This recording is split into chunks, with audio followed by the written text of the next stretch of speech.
supporters, I think, are the predominant base of Michele Bachmann. Who funds Congressmember Bachmann, Karl? Well, she does get a lot of contributions, small contributions that are, of course, unreportable to the FEC. Most of her financing has come from outside the district. Her first election, her first congressional election in 2006, I tracked her campaign contributions and found over $50,000 in that year alone came from members of an organization called the Alliance for the Separation of School and State. They're an organization that calls for the abolition of all public education. Not just eliminate the Secretary of Education, but all public schools. Alliance for the Separation of School and State? Yes. Huh. And they used to post their contributors, or their supporters, rather, online. And researching Bachmann's contributors, I came across a businessman from Georgia by the name of Barry Connor, housing developer, and he donated thousands of dollars to Bachmann, and I started to wonder, why would a businessman from Georgia be donating to a member of somebody running for Congress the first time? Found that he was one of the big supporters of this Alliance for the Separation of School and State. If you note the acronym ASSS, I started to dig a little further and tracked their supporters against her contributors list and came up with, like I said, over $50,000 from these people alone. Much of her money, early money, came from Phyllis Schlafly's group, the Eagle Forum, Americans for Prosperity. She sits on the Financial Services Committee in Congress, and as a result, she's gotten thousands of dollars from the financial services sector. So who is Franklin Venice? Frank Venice Jr. was one of her largest contributors in 2006. He's a convicted money launderer. He did time in federal prison in Sandstone Prison in northern Minnesota, and upon his release, he became involved in Tom Petter's. And if you are familiar with the Petter's Ponzi scheme, about a $3.5 billion Ponzi scheme that operated in Minnesota, Frank Venice steered primarily evangelical Christian groups to invest with Tom Petter's. And he became implicated in the Petter's scandal in 2008. But that was after Michele Bachmann had written a recommendation for pardon for Frank Venice. Venice and his family and his personal lawyer have given Bachmann tens of thousands of dollars in campaign contributions. Venice also contributed heavily to another Minnesota presidential candidate, Tim Pawlenty, and the state Republican Party. And Venice got letters of recommendation from Tim Pawlenty, or recommendations for a pardon from Pawlenty, from Norm Coleman, former U.S. Senator from Minnesota, and from Bachmann. When Venice was implicated in the Petter's scandal in 2008, Bachmann withdrew her letter of support for a pardon, and she gave back a portion of the money that Venice had donated to her campaign. Just in April of this year, Venice was actually indicted in the Petter's scandal, and he's scheduled to go to trial later this year, which could make for an uncomfortable time for Michele Bachmann, because in her letter of support for a pardon, she indicated she had a very close personal relationship with Frank Venice and was quite familiar with his personal finances. She's, of course, never returned my calls regarding Frank Venice, and she's really never explained fully her relationship with this convicted money launderer. Michelle Goldberg. He is under indictment. Well, yeah, I mean, obviously, you know, the local bloggers in Minnesota have been doing, you know, amazing work on this for years now. And it's amazing to me, I mean, I've written about it a little bit in the Daily Beast. It's amazing to me that this issue hasn't yet broken into the mainstream media, in part because it's not just about Michele Bachmann, it's also about Tim Pawlenty.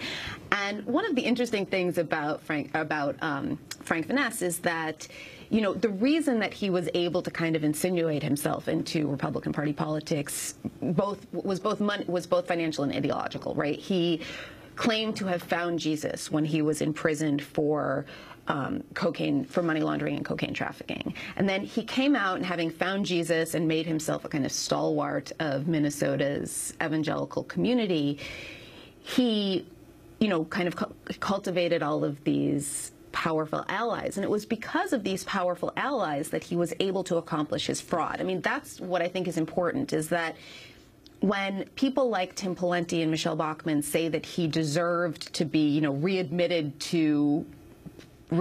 to polite society, that he needed this pardon in order to kind of further his financial career, one of the results of that was to build up his credibility and his credibility with evangelicals. Now, his role in the fraud, as Karl said, was to get evangelicals to funnel their money through him. Evangelical charities, also some funds that deal with retirement funds for pastors and ministers. He used his kind of credibility in that community, I think credibility that Bachmann and Pawlenty helped him build, to channel, many, many millions of dollars from these communities into this massive, massive Ponzi scheme. Yeah, and also one of the reasons you haven't heard about this Ponzi scheme is that it broke about the same time as Bernie Madoff. So it was really overshadowed, but it was really quite an enormous fraud. Karl, Michele Bachmann is known for attacking government intervention. Talk about the money she has made. Is it tens of thousands? Is it hundreds of thousands? It's something she has denied. PolitiFact has, out of St. Petersburg, has said she's simply not telling the truth, had gone through her records. The money she gets from her husband's farm, the family farm in Wisconsin. Well, I started looking into this in 2007 when I first broke this story.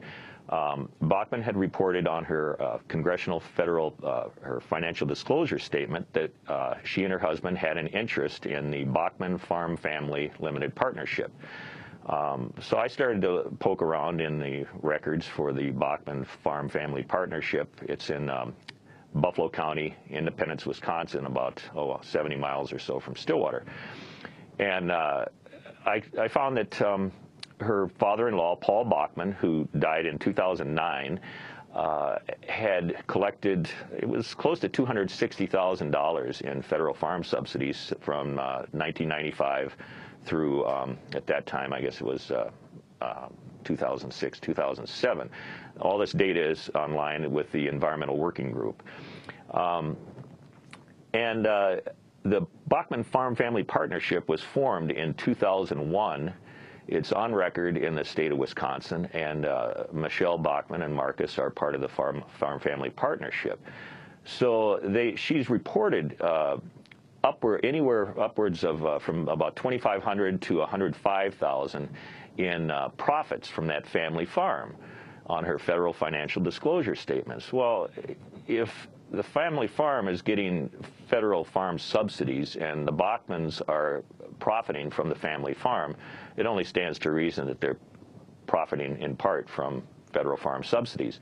And yet on a Sunday, she told the media, I believe it was Chris Wallace on Fox News, that she and her husband had not received one penny from that farm.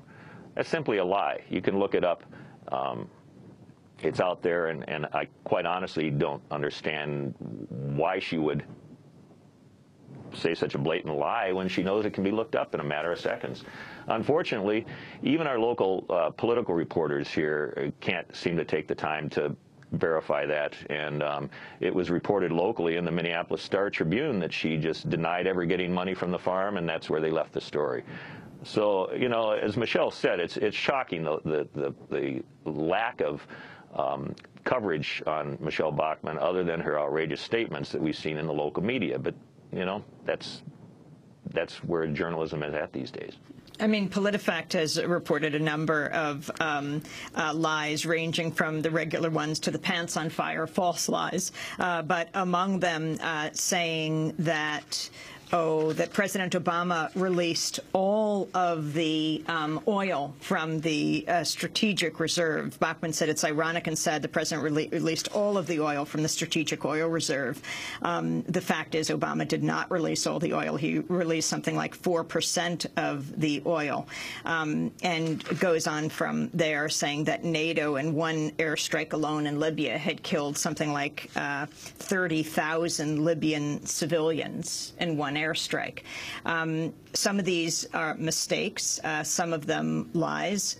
Michele Bachmann, Michele Goldberg, I wanted to ask you about, your book, Kingdom Coming, The Rise of Christian Nationalism, looking at how the Christian right is viewing two of the more prominent Republican candidates being Mormon. It's Huntsman and Romney. It's really interesting because in 2008, Mitt Romney actually had the support of a lot of the Christian right, or not the Christian right grassroots, but Christian right intellectuals. And part of that was because there was so much antipathy towards John McCain. And so Romney was seen as being kind of the anti-McCain. He would be a little bit more cooperative. He was going to be more indebted to that movement. This time around, things are very different, partly because there is no pro-choice candidate in the race like Rudolph Giuliani. There's no McCain. There are a whole host of kind of genuine evangelicals, people who are genuine products of that movement. And then at the same time, there's a base that is a significant portion of which is extremely reluctant to vote for a Mormon. I think that the polls have shown something like a fifth of Republicans said they won't vote for a Mormon under any circumstances. You can add that to the fact that Mitt Romney's positions on a lot of issues that are close to their hearts have been incredibly mercurial. His record on his statements on abortion are kind of almost comic in their, vast swings depending on where he is in his political career. So my sense is that he's going to get there'll be a lot more opposition to him among that movement, in part because there's nobody like John McCain to channel some of their disaffection. Well, we're going to leave it there. Michele Goldberg is a New York-based journalist, author of a number of books, including Kingdom Coming, The Rise of Christian Nationalism. Her work has appeared in a number of magazines, senior correspondent for the American Prospect and a columnist for Daily Beast. And Karl Bremer, journalist who runs the blog Ripple and Stillwater, has been following Michele Bachmann's political career for the last decade from Stillwater, Minnesota, which is where the Bachmanns currently reside. Karl Bremer won the Minnesota Society of Professional Journalists Page One Awards for Best Use of Public Records. We will continue to come back to both of you in this political year. This is Democracy Now! We'll be back in a minute.